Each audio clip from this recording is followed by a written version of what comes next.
गुरुर्ब्रह्मा गुरुर्विष्णु गुरुर्देवो महेश्वरः गुरु साक्षात् परब्रह्म तस्मै श्री गुरवे नमः।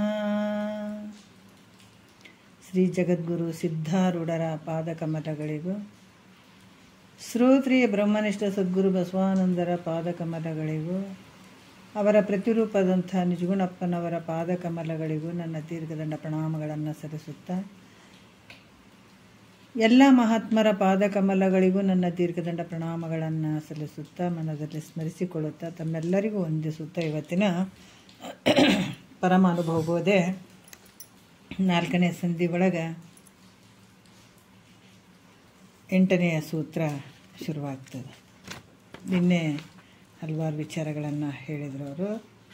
ನಿರುಪಾಧಿಕವಾದಂಥ ಸತ್ತು ಚಿತ್ತು ನಿತ್ಯ ಆನಂದ ಪರಿಪೂರ್ಣ ಆದಂಥದ್ದು ಆ ಒಂದು ನಿನ್ನ ಸ್ವರೂಪ ಏನು ಸಚ್ಚಿದಾನಂದ ಅನ್ನೋ ಒಂದು ಪರಬ್ರಹ್ಮದ ಒಂದು ಸ್ವರೂಪನೇ ಅದಾವಿವು. ಇವು ಭಿನ್ನ ಅಲ್ಲ, ಇವು ಗುಣಗಳು ಅಲ್ಲ.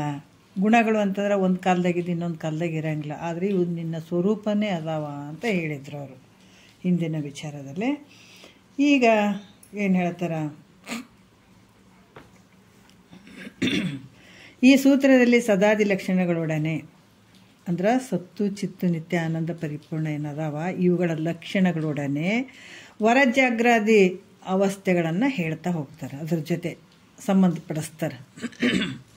ಪರಿಪೂರ್ಣ ಲಕ್ಷಣದೊಡನೆ ಕೂಡಿರುವ ತೂರ್ಯಾತೀತ, ಪರಿಪೂರ್ಣ ಲಕ್ಷಣ ಪರಿಪೂರ್ಣವಾಗಿರುವಂಥ ಅವಸ್ಥೆ ಯಾವುದು ಅಂದರೆ ತೂರ್ಯಾತೀತ. ಈ ಅವಸ್ಥೆ ಆತ್ಮನ ಸ್ವರೂಪ ಆಗ್ಯದ. ಇದು ಮನಸ್ಸಿಗೆ ಮತ್ತು ವಾಣಿಗೆ ಮಾತಿಗೆ ನಿಲುಕದೇ ಇರುವಂಥದ್ದು ನಿನ್ನ ಸ್ವರೂಪ ಅಂತ ಹೇಳಿ ಇಲ್ಲಿ ನೋಡ್ರಿ ಎಷ್ಟು ಅದ್ಭುತವಾಗಿ ಹೇಳ್ತಾರೆ. ಇಲ್ಲಿ 8ನೇ ಸೂತ್ರದಲ್ಲಿ ಹೇಳ್ತಾರೆ, ವರಜಾಗ್ರದಾದಿ 4 ಎನಿಪ ಅವಸ್ಥೆಗಳು ಆತ್ಮ ನಿರವೇ ತೂರ್ಯಾತೀತವದು ನೋಡು. ವರಜಾಗ್ರ ಅಂದ್ರೆ ಶ್ರೇಷ್ಠವಾದಂಥ ಜಾಗ್ರ. ಜಾಗ್ರಾದಿ ವರಜಾಗ್ರಾದಿ ಅಂದಾಗ 4 ತಗೊಳ್ಬೇಕು. ಯಾವುದು? ಜಾಗ್ರ, ಸ್ವಪ್ನ, ಸುಸುಪ್ತಿ, ತೂರ್ಯ. ಇವು ಏನಂದ್ರೆ ಈ ಅವಸ್ಥೆಗಳು ಜಾಗ್ರ ಸ್ವಪ್ನ ಸುಸುಪ್ತಿ ಸಕಲ ಜೀವಿಗಳಿಗೆ ಕರ್ಮಕ್ಕನುಸಾರವಾಗಿ ಇವು ಪ್ರಾಪ್ತಿಗಳಾಗ್ತವೆ. ಯಾವುದು? ಜಾಗ್ರ ಸ್ವಪ್ನ ಸುಸುಪ್ತಿ. ಈ ಎಲ್ಲರಿಗೆ ಜಗತ್ತಿನೊಳಗೆ ಸಕಲ ಜೀವರಾಶಿಗಳಿಗೆ ಇದು ಜಾಗ್ರ ಸ್ವಪ್ನ ಸುಸುಪ್ತಿ ಅಂತ ಹೇಳ್ತಾರೆ. ಇಲ್ಲಿ ಯಾವ ರೀತಿ ಅಂದ್ರೆ ಜಾಗ್ರದ ಅವಸ್ಥೆ ದೇವತೆಗಳಿಗೈತೆ. ಈ 3ರಲ್ಲಿ ಯಾವುದಂದ್ರೆ ಜಾಗ್ರದ ಅವಸ್ಥೆ ದೇವತೆಗಳಿಗೈತೆ. ಸುಸುಪ್ತಿ ಅವಸ್ಥೆ ಇದು ಯಾವುದು?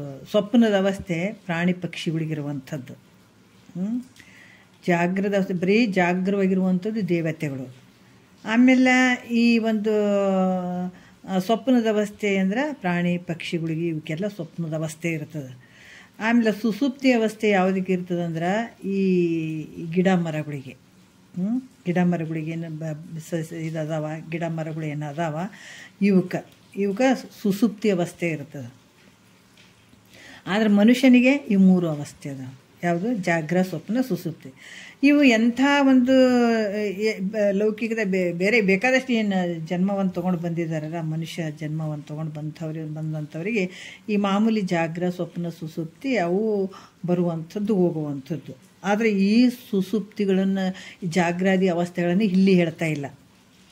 ಇಲ್ಲಿ ಈ ವರಜಾಗ್ರ ವರ ಸ್ವಪ್ನ ವರ ಸುಪ್ತಿ ತೂರ್ಯಾತೀತ ಇವೇನು ಅವಸ್ಥೆಗಳು ಅದಾವಲ್ಲ, ಇವು ಈ ಜಾಗ್ರ ವರಜಾಗ್ರ ವರ ಸ್ವಪ್ನ ವರ ಸುಸುಪ್ತಿ ಅನ್ನುವಂಥವು ಇವು ಸುಮ್ಮನೆ ಬರುವಂಥವಲ್ಲ. ಈಗ ಹೇಳ್ತಾರಲ್ಲ ಇವು ಹೆಂಗಂದ್ರೆ ಇದು ವಿವೇಕದಿಂದ ಉತ್ಪನ್ನ ಆಗುವಂಥವು, ವಿವೇಕದಿಂದ ಬರುವಂಥದ್ದಿದು ವರಜಾಗ್ರ ವರ ಸ್ವಪ್ನ ಅಂದ್ರೆ ನೀ ಪ್ರಯತ್ನ ಮಾಡಿದಾಗ ಬರುವಂಥದ್ದು.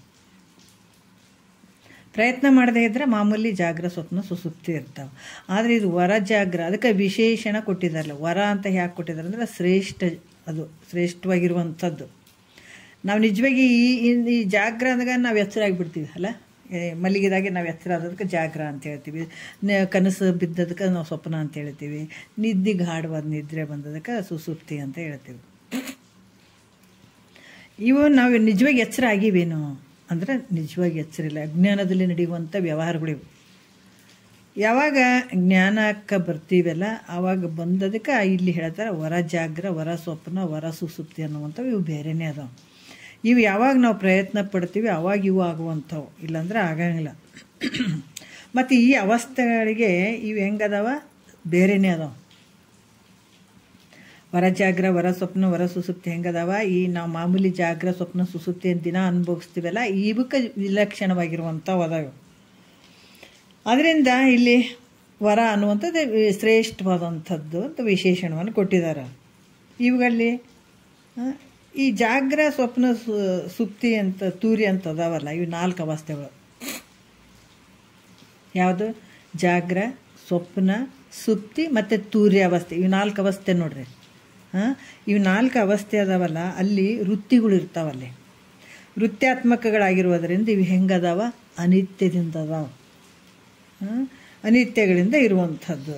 ಅದಕ್ಕೆ ಈ ತೂರ್ಯತೀತ ಅವಸ್ಥೆ ಏನದ, ಅಲ್ಲಿ ಯಾವ ವೃತ್ತಿ ಇಲ್ಲ, ಅಲ್ಲಿ ನಿವೃತ್ತಿಕವಾಗಿರುವುದರಿಂದ ಅಲ್ಲಿ ವೃತ್ತಿ ಇರೋದಿಲ್ಲ. ಹಾಗಾಗಿ ಅದು ಹೆಂಗದ? ಆತ್ಮನ ಸ್ವರೂಪ ಅದ. ಅದಕ್ಕೆ ಅದರಲ್ಲಿ ಏನೊಂದು ಇಲ್ಲವಂತ ಇಲ್ಲಿ ಹೇಳ್ತಾ ಅದನ್ನು ಈ ವಿಚಾರವನ್ನು ಮುಂದೆ ಹೇಳ್ತಾರೆ ಅವರು. ಇವು 4 ಏನದಾವ? ಜಾಗ್ರ, ಸ್ವಪ್ನ, ಸುಸುಪ್ತಿ, ತೂರ್ಯ ಅವಸ್ಥೆ. ಇವು ವೃತ್ಯಾತ್ಮಕದಿಂದ ಕೂಡಿದಾವ, ಅಲ್ಲಿ ವೃತ್ತಿ ಇರ್ತದೆ. ಹಾಗಾಗಿಬಿಟ್ಟು ಅವು ಯಾವುದಂತಂದ್ರೆ ವಿಶೇಷವಾಗಿ ಅಲ್ಲಿ ಆತ್ಮಸ್ವರೂಪ ಅನ್ನುವಂಥದ್ದು ಇರೋಂಗಿಲ್ಲ. ಅವು ಅನಿತ್ಯಗಳಿಂದ ಆಗಿರುವಂಥದ್ದು, ಅವು ಕೂಡ ಸತ್ಯ ಅಲ್ಲ, ಅವು ಮಿಥ್ಯವಾಗಿರುವಂಥದ್ದು. ಇಲ್ಲಿ ಏನು ಹೇಳ್ತಾರೆ ಮತ್ತೆ 1ನೇ ನುಡಿಯಲ್ಲಿ ಹೇಳ್ತಾರೆ 5 ಜಾಗ್ರತೆ ಅವಸ್ಥೆಗಳ ಲಕ್ಷಣ ಹೇಳ್ತಾರೆ. ಅದರ ಮತ್ತು ಉದ್ದೇಶವನ್ನು ಕೂಡ ಹೇಳ್ತಾರೆ ಅವರು. ಇಂತು ಪಂಚ ಅವಯವಂಗಳೊಡೆ ಚೇತನ ಅಂತರ್ಮುಖತ್ವವೆಂದೆನಿಸುವ ಭ್ರಾಂತಿ ಪೂರ್ಧದ 4 ವಿವಿಧ ಅವಸ್ಥೆಗಳ ನೋರಂತೆ ಪೇಳುವೆನು ಆಲಿಪುದು ನೀರೇ ಅಂತ ಹೇಳ್ತಾರೆ. ನೀರೇ ಅಂದರೆ ಸ್ತ್ರೀಯಳೆ. ಈ ರೀತಿಯಾಗಿ ಪಂಚ ಅವಯವಂಗಳೊಡನೆ ಅಂದರೆ ಸತ್ತು ಚಿತ್ತು ನಿತ್ಯ ಆನಂದ ಪರಿಪೂರ್ಣಗಳೊಡನೆ ಇಲ್ಲಿ ಚೇತನ ಅಂತರ್ಮುಖತ್ವವೆಂದೆನಿಸುವ ಅಂತಂದ್ರೆ ಬಹಿರ್ಮುಖವಾದಂಥ ಮನಸ್ಸನ್ನು ಅಂತರ್ಮುಖವಾಗಿ ಮಾಡಿಕೊಳ್ಳುವಂಥದ್ದು. ಅದಕ್ಕೆ ಶಮೆಯಿಂದ ಮುಕುತಿ ಸಾಧನ ಪೆರತುಂಟೆ ಅಂತ ಹೇಳ್ತಾರೆ. ಈ ಮನಸ್ಸೇನು ಹೊರಗಡೆ ಹೋಗ್ಯದಲ್ಲ ಅದನ್ನು ಅಂತರ್ಮುಖ ಮಾಡ್ಕೊಳ್ಳುವಂಥದ್ದು ಭಾಳ ಮುಖ್ಯ ಇರ್ತದೆ. ಯಾಕಂದ್ರೆ ಯಾಕಂದ್ರೆ ನಮ್ಗೆ ದಿನ ಒಂದು ಸ್ವಲ್ಪ ನಾವು ಇಂಥವು ತೊಗೊಳ್ಬೇಕಾಗ್ತದೆ. ಇಂಥ ಗದ್ದಲದಾಗೆ ಇರ್ತೀವಿಲ್ಲ ನಾವು. ಯಾಕಂದ್ರೆ ಮನಸ್ಸು ಹೊರಗಡೆ ಹೋಗಿ ನಾನಾ ಗದ್ದಲಕ್ಕೆ ಒಳಗಾಗುವಂಥದ್ದಲ್ಲ. ಇಲ್ಲಿ ಗುರು ಮುಖಾಂತರ ತಿಳ್ಕೊಂಡು ಆ ಕ್ಷಮೆಯನ್ನು ಸಾಧಿಸ್ಕೊಂಡು ಆ ಮನಸ್ಸನ್ನು ಅಂತರ್ಮುಖ ಮಾಡಿಕೊಳ್ಳುವಂಥದ್ದು. ಯಾಕಂದರೆ ಆ ಭ್ರಮವನ್ನು ಹೊಂದದೆ ಇರುವಂಥ 4 ವಿಧದ ಅಂದರೆ 4 ತೆರೆನಾದ ಅವಸ್ಥೆಗಳನ್ನು ಚೆನ್ನಾಗಿ ಹೇಳ್ತೀನಿ ಕೇಳು ಅಂತ ಹೇಳ್ತಾರೆ ಅವ್ರು. ಯಾಕಂದ್ರೆ ಈಗ ಹೇಳುವಂಥ ಜಾಗ್ರದ ಅವಸ್ಥೆಗಳು ಸದಾದಿ ಅಂದರೆ ಸತ್ತು ಚಿತ್ತು ನಿತ್ಯ ಆನಂದ ಪರಿಪೂರ್ಣ ಲಕ್ಷಣಗಳಿಂದ ಕೂಡಿದಂಥವುಗಳದಾವು. ಮತ್ತು ಮನಸ್ಸನ್ನು ಸ್ವಸ್ವರೂಪದ ಕಡೆ ತಿರುಗಿಸುವಂಥವು. ಇವು 5 ಏನದಾವ? ಮನಸ್ಸನ್ನು ನಿನ್ನ ಸ್ವಸ್ವರೂಪದ ಕಡೆ ತಿರುಗಿಸುವಂಥವು ಅದಾವ. ಆದರೆ ವಿಪರೀತ ಬುದ್ಧಿಯನ್ನುಂಟು ಮಾಡುವ ಭ್ರಾಂತಿ ಲಕ್ಷಣಗಳಿಂದ ಕೂಡಿದಂಥವುಗಳಾಗಿರುವಂಥವು ಮತ್ತು ಕರ್ಮದಿಂದ ಜನಿತವಾದಂಥ ಇವೇನದಾವ 4 ಅವಸ್ಥೆಗಳೇನದಾವ? ಜಾಗೃತಾದಿ 4 ಅವಸ್ಥೆಗಳು ಹೆಂಗಂದ್ರೆ ಯಾವುವು ಅಂದರೆ ಜಾಗ್ರ, ಸ್ವಪ್ನ, ಸುಪ್ತಿ ಮತ್ತು ತೂರ್ಯ ಅವಸ್ಥೆ. ಇವಕ್ಕೆ ವಿಲಕ್ಷಣನಾಗಿ ಇರುವಂತಹ ವರ ಜಾಗ್ರದಿ 5 ಅವಸ್ಥೆಗಳನ್ನು ನಾವು ಹೇಳ್ತೀವಿ. ಈ ಕರ್ಮದಿಂದ ಉತ್ಪನ್ನ ಆದಂಥ ಏನು ಇವು ಅದಾವಲ್ಲ ಅವಸ್ಥೆಗಳು, ಅವಾಗ ವಿಲಕ್ಷಣವಾಗಿರುವಂಥದ್ದು ಇಂತಹ ವರ ಜಾಗ್ರದಿ 5 ಅವಸ್ಥೆಗಳನ್ನು ನಾನು ನಿನಗೆ ತಿಳಿಸ್ತೀನಿ ಮೈತ್ರ ಅಂತ ಹೇಳ್ತಾರ. ಯಾವುವು ಅಂತಂದ್ರೆ ಈಗ ಹೇಳ್ತಾರ ಅವರು 2ನೇ ನುಡಿಯಲ್ಲಿ. ಅರಿಯೇ ನಾನು ಎನ್ನನು ಎಂಬ ಅರಿವು ತಾನೆಂದು ಅದನ್ನುರೇ ಮರೆಯದೆ ಸತ್ಯಗತಿಯಿಂದೆ ಅರಿಯೇ ಜಾಗಣವದೆನಿಪುದೆಂದು ಅಬಲೆ ನೀನು ಅರಿ ಚೇತನಾಂತರ ಮುಖದೋಳು ಅಂತ ಹೇಳ್ತಾರ. ಏನು ಹೇಳ್ತಾರ ಅಂತಂದ್ರೆ ಇಲ್ಲಿ ಆನು ಅಂದರೆ ನಾನು, ನೀನು ಯಾರಂತ ಕೇಳಿದಾಗ ಪ್ರತಿಯೊಬ್ಬರು ಹೇಳ್ತಾರೆ, ದೇಹವನ್ನು ಹಿಡ್ಕೊಂಡೆ ಹೇಳ್ತಾರೆ, ದೇಹ ನಾನಂತ ಹೇಳ್ತಾರೆ. ನೀನು ಯಾರಂತ ಕೇಳಿ ಪ್ರತಿಯೊಬ್ಬರು ನಾನು ರೀ ದೇಹನ ಹಿಡ್ಕೊಂಡೇ ಹೇಳ್ತಾರೆ ಅವ್ರು, ನಾನು ದೇಹ ಇದ್ದೀನಿ ಅಂತ ಹೇಳ್ತಾರೆ.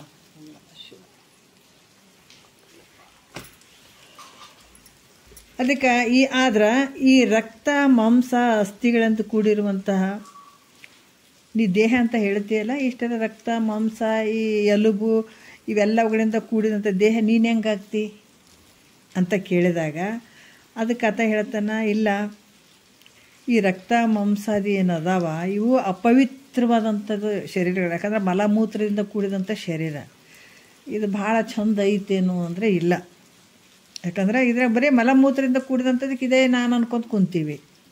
ಅದು ನೋಡಿದರೆ ಇದು ನಾನಲ್ಲ. ಅದಕ್ಕೆ ರಕ್ತ ಮಾಂಸಾದಿ ಅಪವಿತ್ರವಾದ ಶರೀರ ನಾನಲ್ಲ, ಇದಕ್ಕೆ ನಾನು ಬೇರೆ ಇದ್ದೀನಿ ಅಂತ ಹೇಳ್ತಾನೆ. ಇವೆಲ್ಲ ರಕ್ತ ಮಾಂಸ, ಯಾಕಂದರೆ ಎಲ್ಲರಿಗೂ ಗೊತ್ತಿದೆ ಇದು. ಸ್ವಲ್ಪ ಡೀಪಾಗಿ ವಿಚಾರ ಮಾಡೋಂಗಿಲ್ಲ ನಾವು. ಮಾಡಿದಾಗ ಗೊತ್ತಾಗ್ತದೆ ಈ ಶರೀರ ನಾನಲ್ಲ ಅಂತ. ಮತ್ತು ಇಂಥ ಶರೀರವನ್ನು ಒತ್ಕೊಂಡು ತಿರುಗಾಡ್ತೀವಿ ನೋಡ್ರಿ. ಎಷ್ಟು ಅದ್ಭುತ ಅಲ್ಲ ಇಂಥ ಶರೀರವನ್ನು. ಮಲಮೂತ್ರದಿಂದ ಅದಕ್ಕೆ ಮಲಮೂತ್ರ ಅಣುವಿರ್ದ ನೆಲೆಯೋಳು ನಿಲನೆಂಬೆ ಫಲವು ಪೇಯವೆನಿಸುವ ಅಂಗದೋಳು ನೆಲೆಸಿ ವಿಷಯ ಸುಖವನ್ನು ಭೋಗಿಸುವೆನೆಂಬ ಸೆಲೆಮನೆ ಎಳೆಸುವುದನ್ನು ಬಿಡೆ ಮನುಜ ಅಂತ ಹೇಳ್ತಾರೆ ಅವರು. ಅದಕ್ಕೆ ಇವಾಗ ಗೊತ್ತಾಗ್ತದೆ, ಹೌದು ರಕ್ತ ಮಾಂಸ ಮಲಮೂತ್ರದಿಂದ ಕೂಡಿದಂಥ ಈ ಶರೀರ ನಾನಲ್ಲ, ಇದಕ್ಕೆ ಬೇರೆ ಇದ್ದೇನೆ ಅನ್ನುವಂತ ಹೇಳ್ತಾನದ. ಯಾವ ಸ್ವರೂಪದಿಂದ ಇರುವೆ ನೀನು, ಯಾವ ಸ್ವರೂಪದಿಂದ ಇದ್ದಿ ಹಂಗಂದ್ರ ಅಂತ ಕೇಳಿದಾಗ ಅದಕ್ಕೆ ಆತ ಹೇಳ್ತಾನೆ, ನನಗೆ ಗೊತ್ತಿಲ್ಲ ಅಂತಾನೆ. ಈಗ ಅಂತ ಹೌದು ನಾನು ದೇಹ ಅಂತ ಅಂತೀಯಪ್ಪ ಖರೇನೆ, ಆದರೆ ಅಸ್ಥಿ ರಕ್ತ ಮಾಂಸಗಳಿಂದ ಕೂಡಿದಂಥ ದೇಹ ನೀನು ಹೆಂಗಾಗ್ತಿ ಅಂದಾಗ ಹೌದಲ್ಲ ಖರೇನೆ, ಈ ಮಲಮೂತ್ರದಿಂದ ಕೂಡಿದಂಥ ಅಪವಿತ್ರವಾದಂಥ ಈ ಶರೀರ ನಾನಲ್ಲ ಛೇ ಅಂತಂತಾನಲ್ಲ. ಅಂದರೆ ಮತ್ತು ಈ ರೀತಿ ನಾನಲ್ಲ, ಇದಕ್ಕೆ ಬೇರೆನೇ ನಾನು ಇದ್ದೀನಿ ಅಂತಂದಾಗ ಆವಾಗ ಹೇಳ್ತಾರೆ, ಮತ್ತು ನಿನ್ನ ಸ್ವರೂಪ ಯಾವುದು ಐತಪ್ಪ, ಮತ್ತು ನೀನು ಯಾರು ಹೆಂಗೆ ಅಂತ ಕೇಳಿದಾಗ ಅದಕ್ಕೆ ಅವನಂತಾನ, ನನಗೆ ಗೊತ್ತಿಲ್ಲಪ್ಪ ಹೆಂಗನ, ನಮಗಿದು ತಿಳಿಯಂಗಿಲ್ಲ ಬಿಡು ಅಂತೀವಿ. ಹೌದಲ್ಲ, ನಮ್ಗೆ ಗೊತ್ತಿಲ್ಲ ಇದು ಹೆಂಗೆ ನಮ್ಗೆ ಗೊತ್ತಾಗಂಗಿಲ್ಲ ಅಂತ ಹೇಳ್ತೀವಿ. ಅಂದರೆ ಇದು ಗೊತ್ತಿಲ್ಲ ಅಂತ ಹೇಳುವುದು ಅಜ್ಞಾನವನ್ನು ಸೂಚಿಸ್ತದಿಲ್ಲ. ನನಗೇನು ಗೊತ್ತಿಲ್ಲ ಅಂತ ಅನ್ನುವಂಥದ್ದು ಅದು ಅಜ್ಞಾನ, ಅದು ಸೂಚಿಸ್ತದಿಲ್ಲ. ವಿಚಾರ ಮಾಡ್ಬೇಕು, ಭಾಳ ಸೂಕ್ಷ್ಮ ಐತಿ ನೋಡ್ರಿ. ಆದ್ರೆ ಗೊತ್ತಿದ್ದದ್ದನ್ನು ಗೊತ್ತಿರ್ಲಾರ್ದನ್ನು ನೀನೇ ತಿಳ್ಕೊತಿದ್ದಿ. ಅರಿವಿನ ಸ್ವರೂಪ ನೀನು ಯಾವಾಗಲೂ ಇರುವಂಥವನು. ಎಷ್ಟು ಚಂದ ಹೇಳ್ತಾರೆ ನೋಡ್ರಿ. ಯಾಕಂದ್ರೆ ನನಗೆ ಗೊತ್ತಿಲ್ಲಪ್ಪ ಅಂತ ಹೇಳಕತ್ತಿ ಅಂತಂದ್ಮೇಲೆ ಗೊತ್ತಿಲ್ಲದೆ ಇರುವಂಥದ್ದನ್ನು ಅರಿಯುವಂಥದ್ದನ್ನು ನೀನೇ. ಯಾಕಂದ್ರೆ ಇಲ್ಲಿ ಅಜ್ಞಾನಕ್ಕೂ ಕೂಡ ನೀನೇ ಆಶ್ರಯವಾಗಿದೆ, ಹೌದಿಲ್ಲ? ಅಜ್ಞಾನಕ್ಕೆ ಕೂಡ, ಯಾಕಂದ್ರೆ ಅಜ್ಞಾನವನ್ನು ತಿಳಿಯಕತ್ತಿದ್ದಿಲ್ಲ, ನನಗೆ ಗೊತ್ತಿಲ್ಲ ಅಂತ ಹೇಳಕತ್ತೀಯಲ್ಲ ನೀನು. ಅದಕ್ಕೆ ಈ ಅಜ್ಞಾನಕ್ಕೆ ತಾನು ಆಶ್ರಯನಾಗಿ ಅದನ್ನು ಬೆಳಗ್ತಾ ಇರುವಂಥದ್ದು ನೀನೇ, ನಿನ್ನ ಸ್ವರೂಪನೇ. ಅದಕ್ಕೆ ಅದನ್ನು ತಿಳ್ಕೊಂಡು ನನ್ನನ್ನು ನಾನು ತಿಳಿದಿಲ್ಲ ಅಂತ ಹೇಳಬೇಕಾಗ್ತದೆ. ಯಾಕೆ ಅದನ್ನು ತಿಳ್ಕೊಂಡೇ ಹೇಳಕತ್ತಿದ್ದೀನಿ ನೀನು. ಅದಕ್ಕೆ ಹೆಂಗಂದ್ರೆ ಈ ಕತ್ತಲೆ ಉದಾಹರಣೆ ಕೊಡ್ತಾರೆ ಅವರು ಅಲ್ಲ. ಈ ಕತ್ತಲೆಯಲ್ಲಿ ನಾನು ಏನನ್ನು ಕಾಣುವುದಿಲ್ಲ ಅನ್ನುವಂಥದ್ದು. ಏನು ನೋಡಕತ್ತಿ ಅಂತಂದಾಗ, ಇಲ್ಲ ಯಾವ ಸಾಮಾನುಗಳೇ ಕಾಣಿಸ್ತಾ ಇಲ್ಲ, ನನಗೆ ಏನು ಕಾಣಿಸ್ತಾನೆ ಇಲ್ಲ, ಏನನ್ನ ಕಾಣೋದಿಲ್ಲ ಅಂತ ಹೇಳ್ತಾನೆ. ಆದ್ರೆ ಸಾಮಾನುಗಳು ಕಾಣಿಸ್ತಾ ಇಲ್ಲ, ಕತ್ತಲಲ್ಲಿ ಯಾವ ವಸ್ತುಗಳು ಕಾಣ್ತಾ ಇಲ್ಲ. ಆದರೆ ಏನು ಕಾಣ್ತಾ ಇಲ್ಲ, ಅಂದ್ರೆ ಕತ್ತಲೆ ಏನು ಕಾಣ್ತಿದ್ದಿಲ್ಲ, ಏನೈತೆ ಅಲ್ಲಿ ಯಾವ ಕಾಣ್ತಾ ಇಲ್ಲ, ಬರೀ ಕತ್ತಲೈತೆ ಅಂತೀವಿ, ಬರೀ ಕತ್ತಲೈತೆ ಅಂತೀವಿ. ಆದರೆ ಕತ್ತಲನ್ನು ನೀನು ಅರಿಯಕತ್ತಿದ್ದಿಲ್ಲ ನೋಡ್ರಿ. ಇದು ಕತ್ತಲೆ ಕಂಡು ನನಗೇನು ಕಾಣಿಸ್ತಾ ಇಲ್ಲ ಅಂತ ಹೇಳ್ತಿದ್ದೆ. ಅದ್ರಂಗ ಇಲ್ಲಿ ನನ್ನನ್ನು ನಾನು ತಿಳಿಯುವುದಿಲ್ಲ ಎಂಬಲ್ಲಿ ಕೂಡ ಅಜ್ಞಾನಕ್ಕೆ ಸಾಕ್ಷಿಯಾಗಿದ್ದವನು ನೀನೇ ಇದೆ. ಈಗ ನಾವು ವಿಚಾರ ಮಾಡಬೇಕು. ಈಗ ಕತ್ತಲಿನ ಸಾಮಾನುಗಳು ನಮಗೇನು ಕಾಣ್ತಾ ಇಲ್ಲ ಅಂತ ಅನ್ನುವಂಥದ್ದು, ಆದರೆ ಕತ್ತಲನ್ನು ಅರಿತಿದ್ದಿಲ್ಲ ನೀನು. ಕತ್ತಲನ್ನು ಅರಿಯುವಂಥದ್ದು ಐತಿಲ್ಲ ನಿನ್ನ ಕಣ್ಣು ನೋಡ್ರಿ. ಅದಕ್ಕೆ ಕತ್ತಲನ್ನು ಅರಿಯುವಂಥದ್ದು ನೀನೇ ಅರಿತಿದೆ ಅಂತಂದಾಗ, ಅದರಂಗ ನನ್ನನ್ನು ನಾನು ತಿಳಿಯುವುದಿಲ್ಲ ಎಂಬಲ್ಲಿಯೂ ಅಜ್ಞಾನಕ್ಕೆ, ನನ್ನನ್ನು ನಾನು ತಿಳಿತಾ ಇಲ್ಲ ಅಂತ ಅಜ್ಞಾನಕ್ಕೂ ಕೂಡ ನೀ ಸಾಕ್ಷಿ ಇದೆ ಅಂದಾಗ ಎಷ್ಟು ಮೇಲ್ಮಟ್ಟದ್ದು ಐತು ನೋಡ್ರಿ ಇದು ವಿಚಾರ. ನಾವು ಇದನ್ನು ಸ್ವಲ್ಪ ತಗೊಳ್ಬೇಕು, ವಿಚಾರ ಮಾಡಬೇಕು. ಯಾಕಂದ್ರೆ ಅದನ್ನು ತಿಳ್ಕೊಂಡೇ ನೀ ಹೇಳಕತ್ತಿ ಇಲ್ಲ ಅಂದ್ರೆ ನನ್ನನ್ನು ನಾನು ತಿಳಿಯುವುದಿಲ್ಲ ಅಂತನ್ನೋಂಥ ವಿಚಾರದಲ್ಲಿ ಅಜ್ಞಾನವನ್ನು ನೀನೇ ತಿಳ್ಕೊಳ್ತಿದ್ದಿ, ಜ್ಞಾನವನ್ನು ನೀನೇ ತಿಳ್ಕೊಳ್ತಿದ್ದಿ. ಇದೆಲ್ಲದಕ್ಕೂ ಸಾಕ್ಷಿ ರೂಪವಾಗಿ ನೀನು ಬೇರೆನೇ ಇದ್ದಿ. ಅದಕ್ಕೆ ಅಜ್ಞಾನಕ್ಕೆ ಕೂಡ ಸಾಕ್ಷಿ ಇದ್ದು ಅಜ್ಞಾನವನ್ನು ತಿಳಿದೇ ಹೇಳಬೇಕಾಗ್ತದಿಲ್ಲ.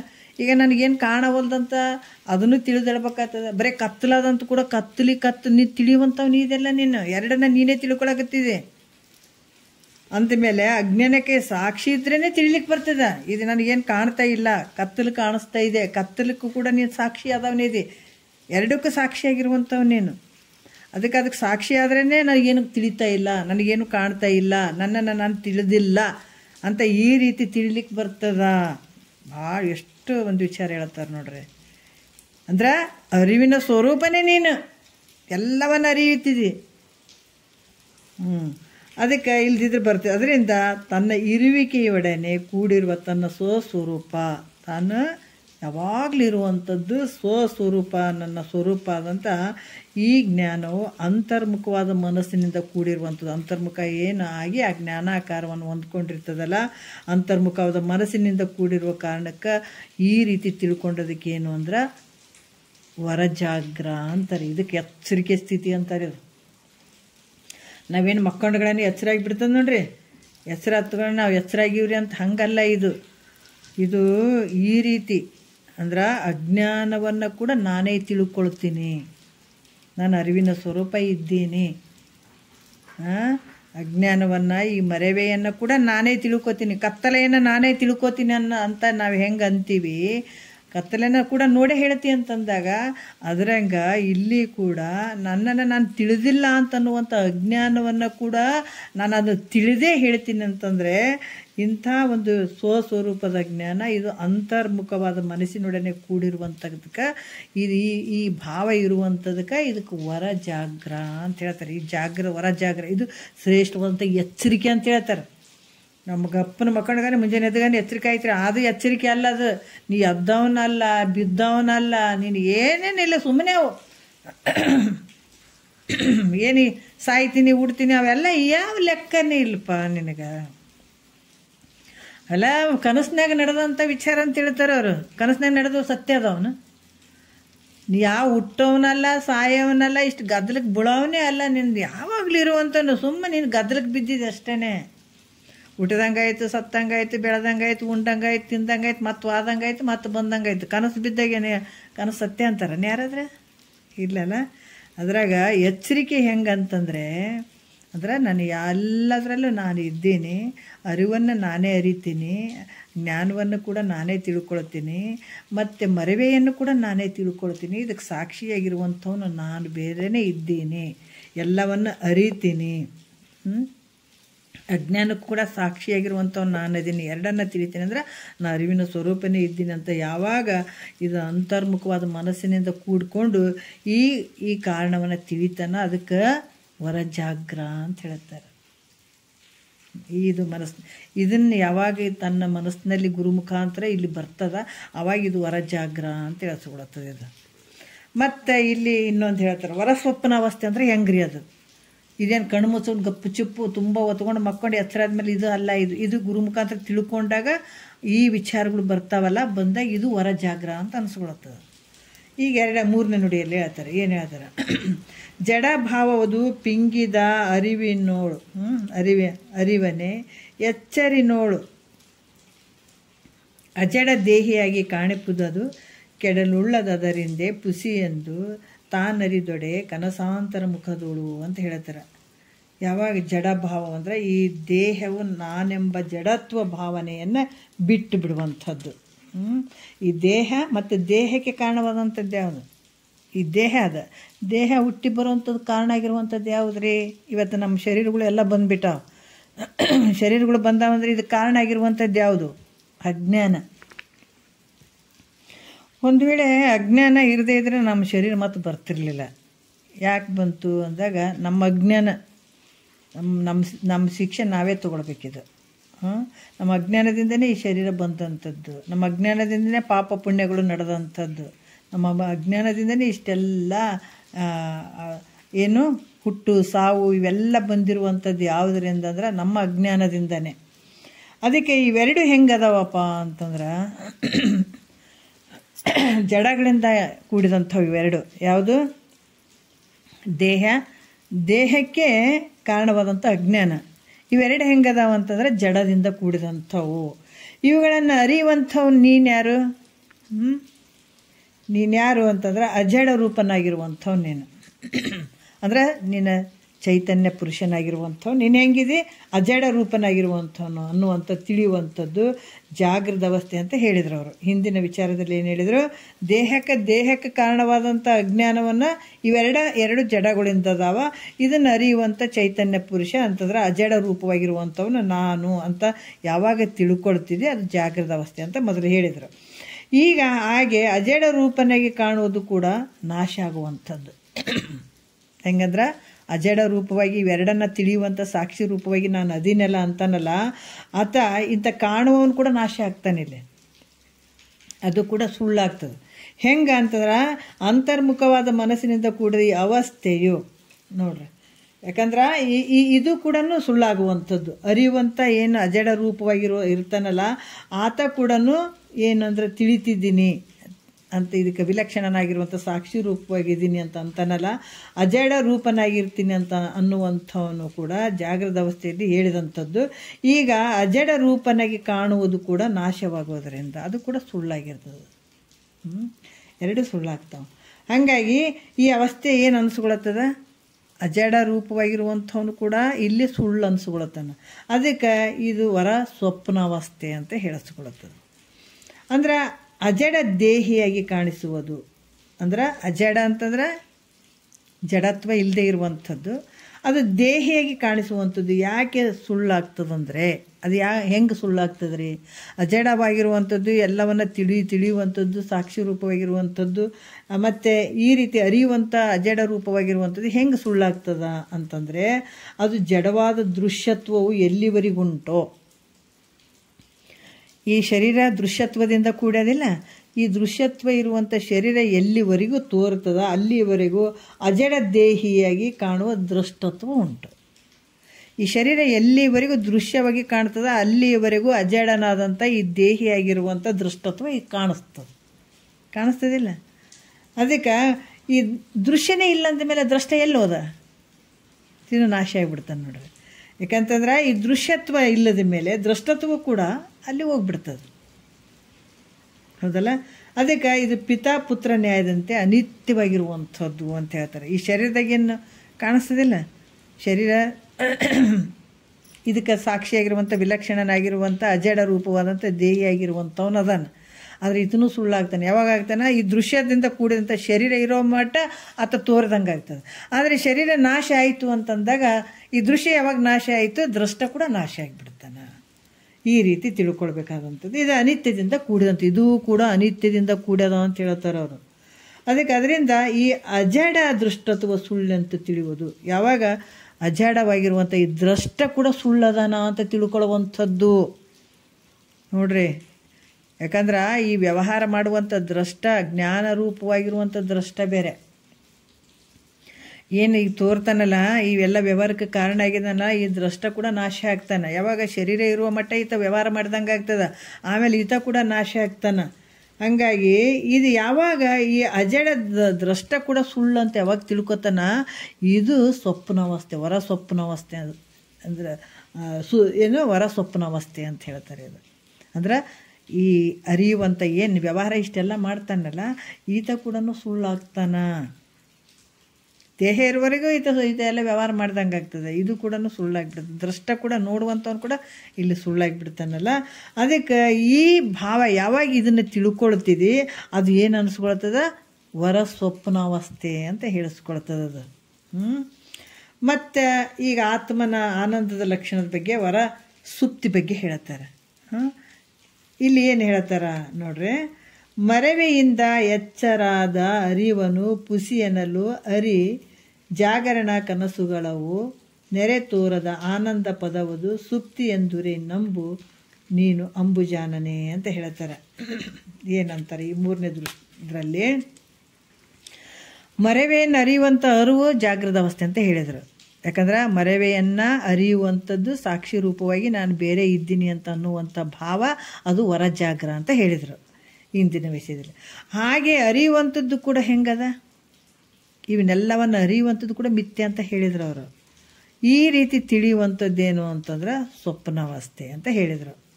ಯಾವಾಗ ದೃಶ್ಯದಿಂದ ಕೂಡಿದಂಥ ಈ ಶರೀರ ಕಾಣ್ತಾ ಅಲ್ಲಿವರೆಗೆ ದ್ರಷ್ಟ ಇರ್ತಾನೆ.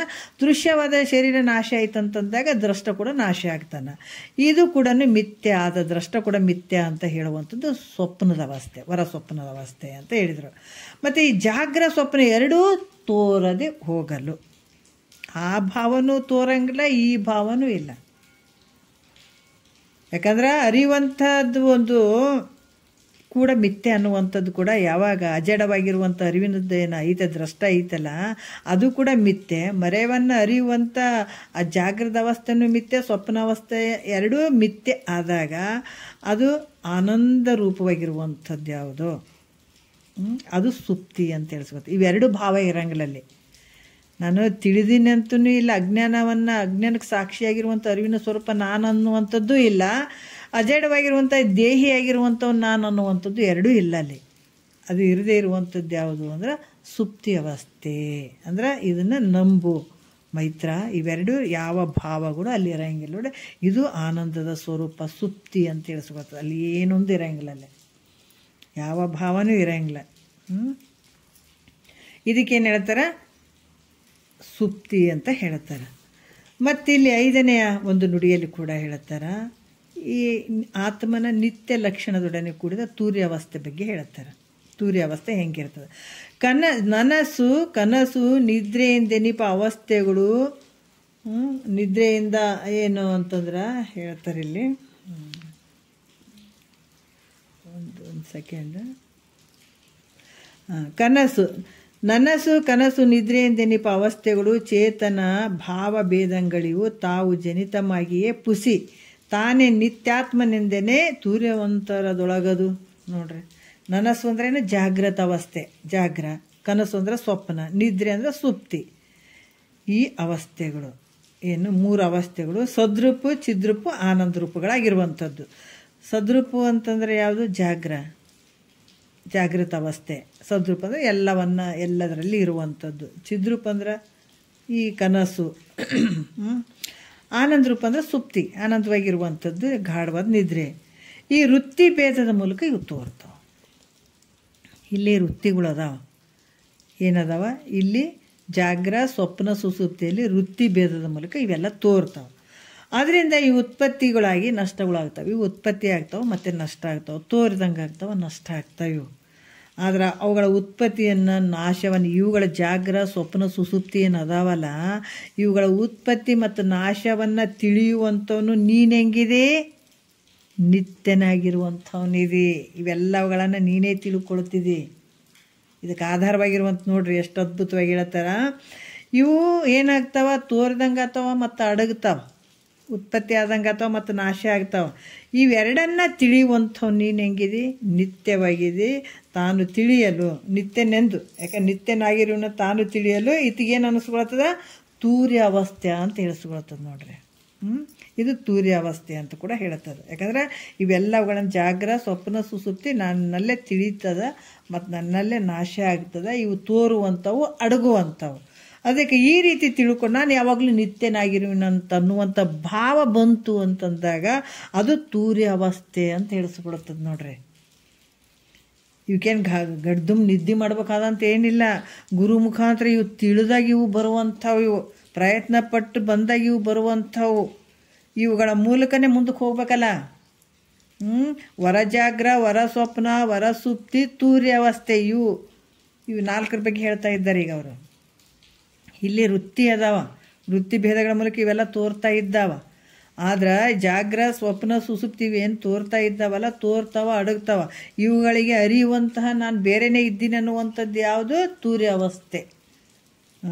ಇದಕ್ಕೆ ತೂರ್ಯ ಅವಸ್ಥೆ ಅಂತ ಕೂಡ ಹೇಳ್ತಾರ.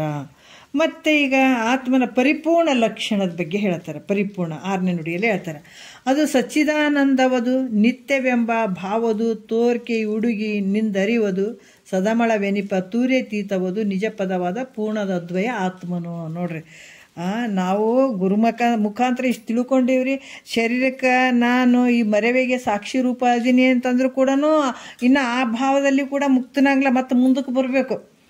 ಎಲ್ಲಿ ವರ ಜಾಗ್ರದಿಂದ ವರ ಸ್ವಪ್ನಕ್ಕೆ, ವರ ಸ್ವಪ್ನದಿಂದ ವರ ಸುಸುಪ್ತಿ, ವರ ಸುಸುಪ್ತಿಯಿಂದ ತೂರ್ಯಕ್ಕೆ ಬರ್ಬೇಕಿನ್ನು. ಈಗ ತೂರ್ಯಾಕೆ ಬಂದಂಗೆ ಆಯ್ತು ನೋಡ್ರಿ. ತೂರ್ಯಾಕೆ ಬಂದಾಗ ಇನ್ನು ಪರಿಪೂರ್ಣವಾದಂಥ ನಿನ್ನ ಸ್ವರೂಪ ಎಲ್ಲ ಇನ್ನೂ ಮನೆ ಸಿಕ್ಕಿಲ್ಲ ನಮಗೆ. ಇನ್ನು ಮಧ್ಯೆ ಮಧ್ಯೆ ಮಧ್ಯೆ ಮಧ್ಯೆ ಬರಕತ್ತೀವಿ, ಇದೇನು ಮನೆ ಇದೇನು ಮನೆ ಇದೇನು ಮನೆ ಅಂತ ಹೊಂಟೀವಿ ನಾವೀಗ. ಈಗ ನಾವು ಇದರಲ್ಲಿ ನೋಡ್ರಿ ಶ್ರಾವಣ ಬೆಳಗೊಳದಾಗ ಆ ಗೊಮ್ಮಟೇಶ್ವರಂದು ಪೂರ್ತಿ ಮೇಲ್ಗಡೆ ಐತೆ. ಹತ್ತಕತ್ತೀವಿ, ಮೇಲ್ಗಡೆ ಹತ್ತಕತ್ತೀವಿ, ಫುಲ್ ಮೆಟ್ಲುಗಳು. ಹೆಂಗಾದ್ರೂ ಎಷ್ಟು ಜನ ಹತ್ತಕತ್ತಾರಲ್ಲ, ನಡಿ ಹೋಗೋಣ ಅಂತ ಹೇಳ್ಬಿಟ್ಟು ನಮ್ಮ ಮನೆಯವ್ರು ನಾವಿಬ್ಬರು ಹೊಂಟಿವಿ. ಅರ್ಧ ಮೇಲ್ಗಡೆ ಹೋದಿವಿ, ಸುಸ್ತಾಗ್ಬಿಡ್ತು. ಎಲ್ಲೈತೆ ಅಂತ ಅನ್ನಕತ್ತೀವಿ. ಇಲ್ರಿ ಅಲ್ಲೇ ಐತ್ರಿ, ಅಲ್ಲಿ ಮುಂದೆ ಐತಲ್ಲ, ಬರೋರು ಹೇಳಕತ್ತಾರ, ಇಲ್ರಿ ಇನ್ನೊಂದು ಸ್ವಲ್ಪ ಮುಂದೆ ಹೋಗ್ರಿ ಬಂದುಬಿಡ್ತದ್ರಿ ಅಂತಂದ್ರು.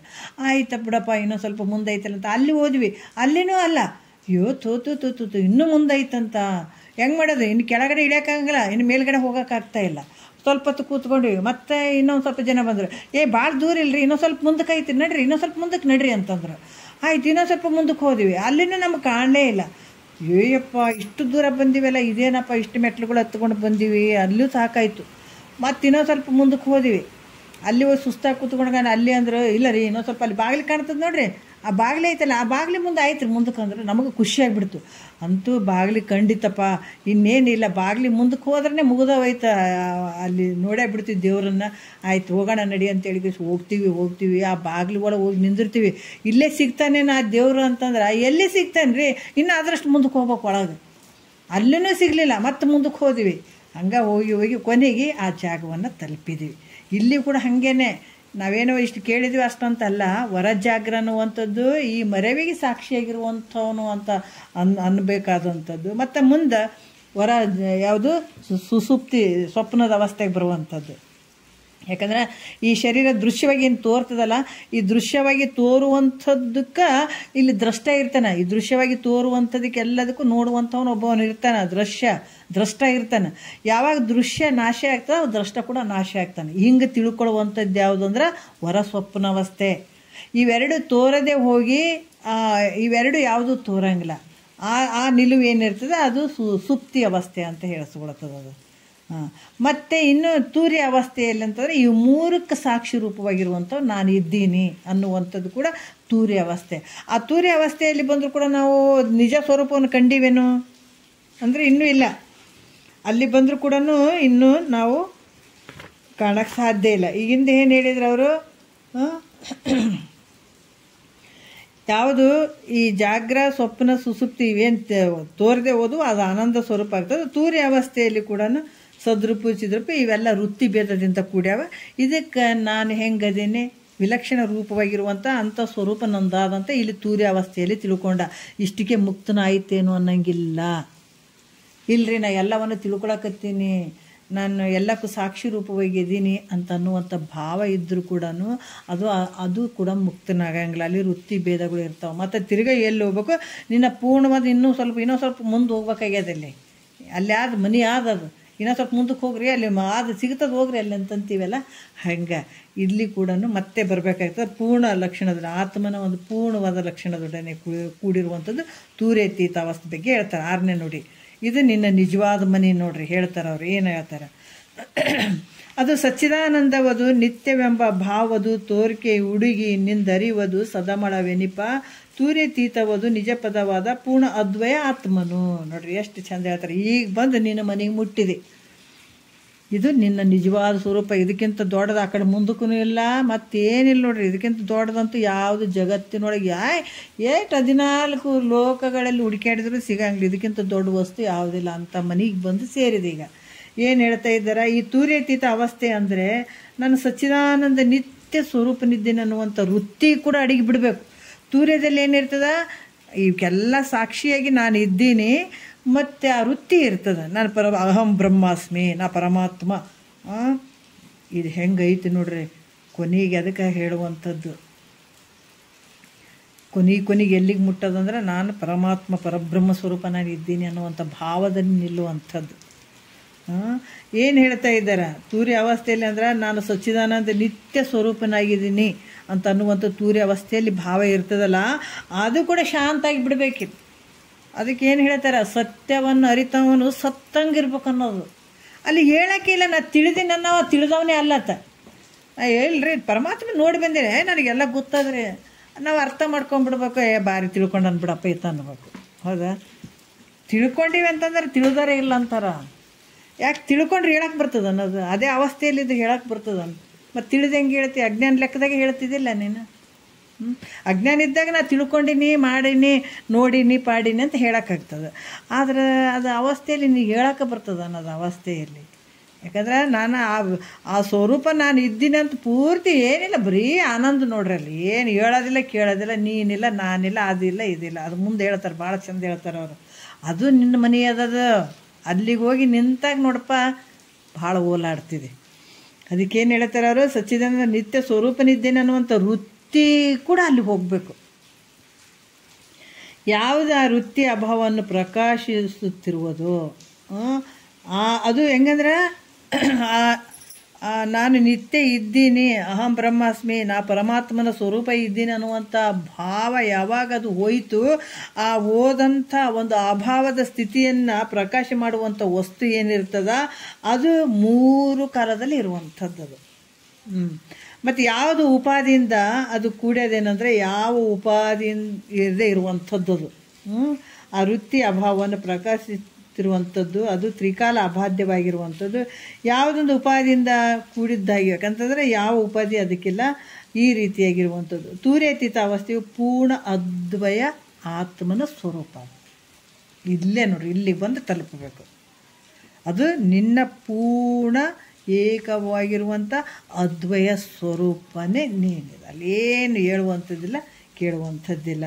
ಈ ರೀತಿಯಾಗಿ ತೂರ್ಯಾತೀತ ಅವಸ್ಥೆಯ ಪೂರ್ಣ ಅದ್ವಯ ಆತ್ಮನ ಸ್ವರೂಪವೇ ಏನು ಆಗಿರುವಂಥದ್ದು. ಅಂದ್ರೆ ಜಾಗ್ರಾದಿ ಅವಸ್ಥೆಗಳಂತೆಯೇ. ಅಂದ್ರೆ ಜಾಗ್ರ, ಸ್ವಪ್ನ, ಸುಸುಪ್ತಿ, ತೂರ್ಯ ಇವು ಹೋಗ್ತಿದ್ವು ಬರ್ತಿದ್ವು. ಈ ಅವಸ್ಥೆಗಳಲ್ಲಿ ಏನಾಗ್ತದೆ, ತೋರ್ದಂಗೆ ಆಗ್ತಿದ್ವು, ಅಡಗ್ತಿದ್ವು. ಆದ್ರೆ ಈ ತೂರ್ಯಾತೀತ ಅವಸ್ಥೆ ಏನೈತಲ್ಲ, ಎಲ್ಲಿಗೆ ಹೋಗ್ತದೆ? ಈಗ ನಾವು ಹೇಳ್ತೀವಿ, ಯಾಕಂತಂದ್ರೆ ರೂಮ್ನಾಗ ಮೊನ್ನೆ ಮಲ್ಲಮ್ಮಮ್ಮ ಹೇಳಿದ್ರು ಸಾಮಾನುಗಳು ಭಾಳ ಅದಾವ, ಓಸು ಹೊರಗೆ ತಂದು ಹಾಕಿದ್ರು ಅಂತ ತಿಳ್ಕೊಳ್ರಿ. ಓಸು ತಂದು ಹಾಕಿದ್ರೆ ಆಯ್ತು, ಬೈಲು ತಂದು ಹಾಕಕ್ಕೈತೇನದು? ಅದು ಹಂಗೆ ಉಳಿತದೆ. ಏಸನ ಸಾಮಾನು ತಂದು ಹಾಕ್ರಿ, ಏಸನ ಬಿಡ್ರಿ, ಅದ್ರಾಗ ಬೆರಿಲಾರ್ದು ಯಾವತ್ತೂ ಇರುವಂಥದ್ದು ಅದು ಬೈಲು. ಅದನ್ನೇನು ಕಿತ್ತಿ ಒಂದು ಕಡೆ ಇಡುವಂಗನಿಲ್ಲ, ಬಿಡಂಗನಿಲ್ಲ. ಅದೇ ಉಳಿಯುವಂಥದ್ದು ಯಾವುದು ಕೊನೆಗೆ? ಬೈಲೆ. ಮನೆಗಳು ಇಷ್ಟೆಲ್ಲ ತೋರಕತ್ತಾವ, ಹುಟ್ಟಿದಂಗದು, ಬಿದ್ದಂಗದು. ಅದ್ರ ಬೈಲೇನಾರು ಹುಟ್ಟಿತಾ? ಏನಾರು ನಾಶ ಆಯ್ತಾ? ಯಾವ ಹುಟ್ಟಿದ್ರೇನು ಬಿಟ್ರೇನು ಎಲ್ಲ ನಾಶ ಆದ್ಮೇಲೆ ಉಳಿಯುವಂಥದ್ದು ಬೈಲೆ. ಅದ್ರಂಗ ಇಲ್ಲಿ ಜಾಗ್ರ, ಸ್ವಪ್ನ, ಸುಸುಪ್ತಿ, ತೂರ್ಯ ಇವೇನು ತೋರಿದಂಗದು ಅಡಿಗಿದಂಗದು, ತೋರಿದಂಗದು ಅಡಿಗಿದಂಗದು. ಆದರೆ ಇವೆಲ್ಲವನ್ನು ಓದ ನಂತರ ಅವೆಲ್ಲವನ್ನು ಅಡಿಗಿದ ಮೇಲೆ ಈ ಒಂದು ತೂರ್ಯಾತೀತ ಅವಸ್ಥೆ ಹೆಂಗದಂದ್ರೆ ಅದು ಹೋಗುವಂಥದ್ದಲ್ಲ, ಬರುವಂಥದ್ದಲ್ಲ, ಯಾವಾಗಲೂ ಇರುವಂಥದ್ದು. ಇದು ನಿನ್ನ ಸ್ವರೂಪ ನೋಡಪ್ಪ, ಎಷ್ಟು ಅದ್ಭುತ. ನಿನ್ನ ಸ್ವರೂಪ ಹಂಗೈತೆ. ನಿನ್ನ ಸ್ವರೂಪದಲ್ಲಿ ಇಷ್ಟೆಲ್ಲ ತೋರಕತ್ತಾವ, ಗದ್ದಲ ನಡೆದದ. ಅವನು ಬಿಸಾಕಿ ತೆಗೆದು ಹಾಕಿ ಶಾಂತವಾಗಿ ಕುಂದ್ರೆ ನೀನು ಚಂದಾಗಿ. ಎಷ್ಟು ಗದ್ದಲಗಳು ಅದಾವ ಇದ್ರ ಮ್ಯಾಲ. ಒಂದಲ್ಲ ಎರಡಲ್ಲ ಇವು. ಇದ್ರ ಮೇಲೆ ಹಂಗೆ ನೋಡ್ರಿ, ಮನ್ಯಾಗ ಜಗ್ಗಿ ಸಾಮಾನು ತಂದಾಕಿ ತಲೆ ಕೆಟ್ಟು ಹೋಗ್ಬಿಡ್ತದಲ್ಲ. ಹಂಗಾಗಿ ಇಲ್ಲಿ ಕೂಡ ನಾವೇನು ಕಸ ಕಡ್ಡಿ ತಿಪ್ಪಿ ಆಗಿಬಿಟ್ಟದ್ರಿ ನಮ್ದು. ಚಲೋ ಅದು ಇರುವಂಥದ್ದು ಏನು, ಅದಕ್ಕೆ ಏನು ಹೇಳ್ತಾರಲ್ಲ, ಇವನ್ನೆಲ್ಲ ತೆಗೆದು ಕ್ಲೀನ್ ಮಾಡ್ಬೇಕಾಗ್ಯದ. ಮಾಡಿ ಸ್ವಚ್ಛವಾದಂಥದ್ದು ಐತಿ ನಿನ್ನ ಒಳಗಡೆ ದೊಡ್ಡದು, ಅಲ್ಲಿಗೆ ಬಂದು ತಲುಪಬೇಕಾಗ್ಯದ. ಅದಕ್ಕೆ ಇದು ನಾಶ ಆಗುವಂಥದ್ದಲ್ಲ, ಅಡಗುವಂಥದ್ದಲ್ಲ, ತೋರುವಂಥದ್ದಲ್ಲ, ಏನಿಲ್ಲ. ಈ ಸ್ವರೂಪ ನಿಂದೈತಿ ನೋಡು. ಇಲ್ಲೇನಿಲ್ಲ, ಹೇಳುವಂಥದ್ದಿಲ್ಲ, ಕೇಳುವಂಥದ್ದಿಲ್ಲ. ನಾನು ನೋಡಿದ್ದೀನಿ, ಮಾಡಿದ್ದೀನಿ, ನಾನು ತಿಳ್ಕೊಂಡಿದ್ದೀನಿ, ನಾನು ಬ್ರಹ್ಮಜ್ಞಾನಿ ಅದೀನಿ.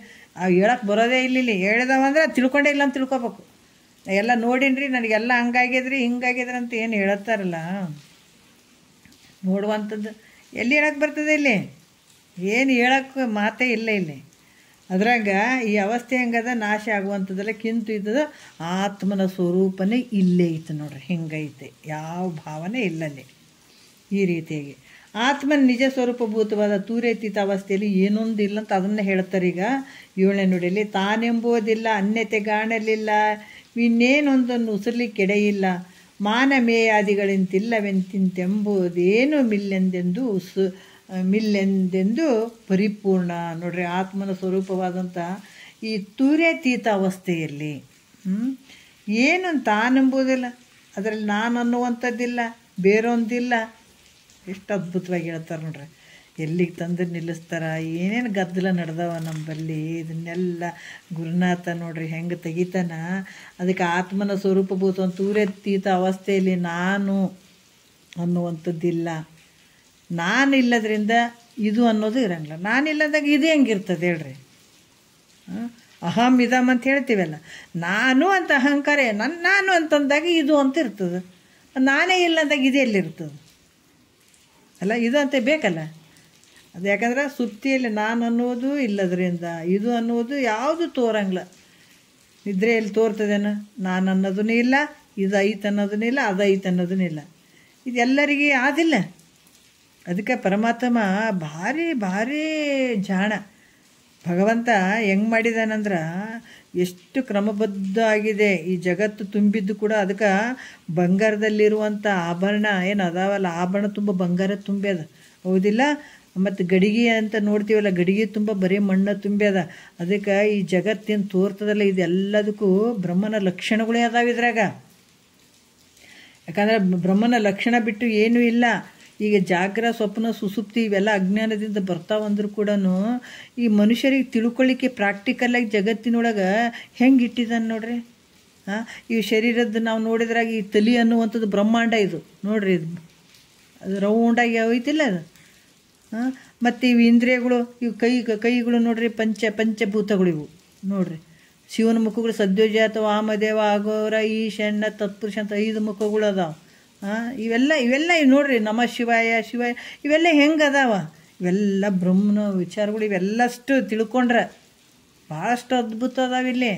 ಅದಕ್ಕೆ ಈ ಜಾಗ್ರ, ಸ್ವಪ್ನ, ಸುಸುಪ್ತಿ ಏನು ಅದಾವ, ಈ ಸತ್ವ, ರಜೋ, ತಮ ಗುಣಗಳಿಂದ ಇವೆಲ್ಲ ಆಗುವಂಥದ್ದು ಜಾಗ್ರ, ಸ್ವಪ್ನ, ಸುಸುಪ್ತಿ. ಈ ಸುಸುಪ್ತಿ ಒಳಗೆ ನೋಡು ಬ್ರಹ್ಮಾನಂದ್ರೆ ಅದು ಎಂಥದ್ರಿ ಆನಂದ. ಅದು ಹೆಂಗ್ರಿ ಇರ್ತದ? ಇವನ್ನೆಲ್ಲ ಬಿಟ್ಟಾಗ ಹೆಂಗ್ರಿ ಆನಂದ ಆಗ್ತದೆ? ಇಂಥವೆಲ್ಲ ಮನುಷ್ಯನು ಮನಸ್ಸುಗಳು ಕೆಟ್ಟದ್ದದ. ಯಾಕಂದರೆ ಎಲ್ಲ ವಿಚಾರ ಮಾಡೋಕೆ ಅವಕಾಶ ಕೊಟ್ಬಿಟ್ಟನು ಪರಮಾತ್ಮ ಈ ಮನಸ್ಸಿಗೆ. ಅಂದ್ರೆ ಅದು ಎಕಡೆಕಡೆ ವಿಚಾರ ಮಾಡ್ಕೊತ ಹೋಗ್ತದೆ ಅಂತ ಹೇಳಿಬಿಟ್ಟು, ಅದು ಹೆಂಗಂದ್ರೆ ನೋಡಪ್ಪ, ಅಜ್ಞಾನದಲ್ಲಿ ನಿದ್ರೆ ಒಳಗೆ ಏನಿಲ್ಲ ಅಂದ್ರೆ ಆನಂದ ಪಡಕತ್ತಿದೆ, ಏನು ದುಃಖ ಪಡಕತ್ತಿದೆ? ನೀನು ಆನಂದ ಪಡಕತ್ತಿದ್ದಿಲ್ಲ, ಬ್ರಹ್ಮಾನಂದವನ್ನು ಅನುಭವಿಸಕತ್ತಿದ್ದೆ, ದಿನ ಅನುಭವಿಸ್ತಿದೆ.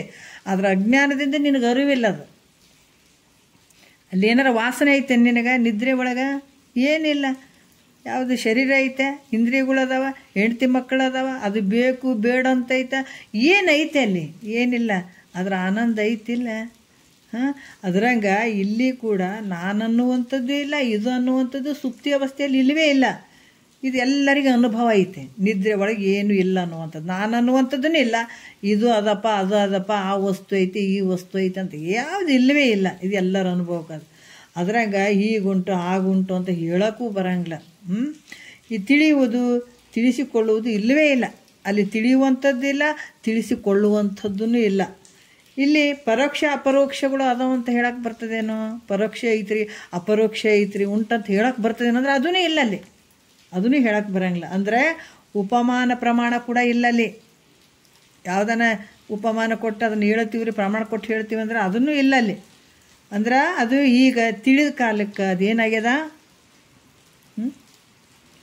ಪರಿಪೂರ್ಣ ಇರ್ತದಂತಲ್ಲ, ತಿಳಿಯೋದಕ್ಕಿಂತಲೂ ಪೂರ್ವದಲ್ಲಿ ಅದು ಹೀಗುಂಟು. ಯಾಕಂದ್ರೆ ತಿಳಿದ ಮೇಲೆ ಇದು ಪೂರ್ಣ ಆಗ್ಯದಂತಲ್ಲ, ತಿಳಿಯೋದಕ್ಕಿಂತ ಇದು ಪೂರ್ಣ ಇರಲಿಲ್ಲರಿ ಅಂತಲ್ಲ. ಯಾವಾಗಲೂ ಪರಿಪೂರ್ಣವಾಗಿಯೇ ಇರುವಂಥದ್ದಿದು. ನಿನ್ನ ಸ್ವರೂಪ ಹೆಂಗೈತೆ ಅಂದ್ರೆ ಯಾವಾಗಲೂ ಪರಿಪೂರ್ಣವಾಗಿರುವಂಥದ್ದಿದು. ಮೊದಲು ಇತ್ರಿ, ಈಟೆ ಇತ್ರಿ ಅಂತಲ್ಲ, ಈಗ ತಿಳಿದ ಮೇಲೆ ಪರಿಪೂರ್ಣ ಆಗ್ಯದಂತಲ್ಲ. ಆದ್ರೆ ಪರಿಪೂರ್ಣವಾಗಿರುವಂಥದ್ದೇ. ನೀ ಗದ್ದಲಕ್ಕೆ ಬಿದ್ದಿದ್ದೆಪ್ಪ. ಈ ಗದ್ದಲಕ್ಕೆ ಬಿದ್ದು ನನಗೆ ಹಂಗಾಯ್ತು ಹಿಂಗಾಯ್ತು ಅಂತ ಭ್ರಾಂತಿ, ಬುದ್ಧಿಗೆ ಭ್ರಾಂತಿ ಆಗಿಬಿಟ್ಟದ ನಿನಗೆ. ಬುದ್ಧಿಗೆ ಭ್ರಾಂತಿ ಅದೇ ಸರಿ ಅಂತ ಹೊಂಟಿದೆಯಲ್ಲ, ಆ ಹುಚ್ಚನ್ನು ಬಿಡ್ಸಕತ್ತಾರದ್ದು ಯಾರು? ಗುರುನಾಥ. ಆ ಹುಚ್ಚನ್ನು ಬಿಡಿಸ್ತಾನೆ. ಅದಕ್ಕೆ ಇದು ಮೊದಲು ಪೂರ್ಣ ಇತ್ತು, ಈಗಿಲ್ಲ ಅಂತಲ್ಲ, ಈಗ ಪೂರ್ಣ ಆಗ್ಯದ ಮುಂದಂತಲ್ಲ. ಇದು ತಿಳಿಯೋದಕ್ಕಿಂತ ಪೂರ್ವದಲ್ಲಿ ಆದರೂ ಕೂಡ ಇದು ಹೀಗೆ ಐತೆ, ಪರಿಪೂರ್ಣವಾಗಿರುವಂಥದ್ದೇ ಐತೆ ಅದು. ಅದಕ್ಕೆ ಅದು ಪೂರ್ಣವಾಗಿ ಇರ್ತದ. ಅದು ವಿಸಾಣದಂಥ ದೊಡ್ಡದಂತ ಏನು ಹೇಳೋಕ್ಕಂಗಿಲ್ಲ. ಅದು ಇರುವಂಥದ್ದೇ ಪರಿಪೂರ್ಣವಾದಂಥ ಸ್ವರೂಪನೇ ನಿಂದೈತೆ. ಈ ಮಟ್ಟಕ್ಕೆ ನೀ ಬಂದಿ ಅಂದಾಗ ತೂರೆತೀತ ಅವಸ್ಥೆ ಏನೈತೆ ಅದೇ ನಿನ್ನ ನಿಜವಾದ ಸ್ವರೂಪ. ಇದಕ್ಕಿಂತ ದೊಡ್ಡದು ಮತ್ತು ಬೇರೆ ಯಾವುದು ಹುಡ್ಕಂಗಿಲ್ಲ, ಮುಂದೆ ಇಲ್ಲವೇ ಇಲ್ಲ ಮತ್ತು ಜಗತ್ತು. ಇಷ್ಟಕ್ಕೆ ಇಲ್ಲಿ ಇದು ನಿನ್ನ ನಿಜವಾದ ಸ್ವರೂಪ ಅಂತ ಹೇಳ್ತಾರೆ. ತೂರ್ಯತೀತ ಅವಸ್ಥೆನೇ ನಿಜವಾದ ಸ್ವರೂಪ ಐತೆ ಅಂತ ಹೇಳಿ ಮತ್ತು ಮುಂದೆ ನಾಳೆಗಿನ್ನೂ ಅದ್ಭುತವಾದಂಥ ವಿಚಾರಗಳನ್ನು ಹೇಳುತ್ತಾರೆ. ಮತ್ತೆ ನೋಡೋಣ ನಾಳೆ ವಿಚಾರದಲ್ಲಿ ಒಂದೆರಡು ಮತ್ತು ಗುರುಗಳ ಪಾದಕ್ಕೆ ಅರ್ಪಿಸಿ ಹರ ಓಂ.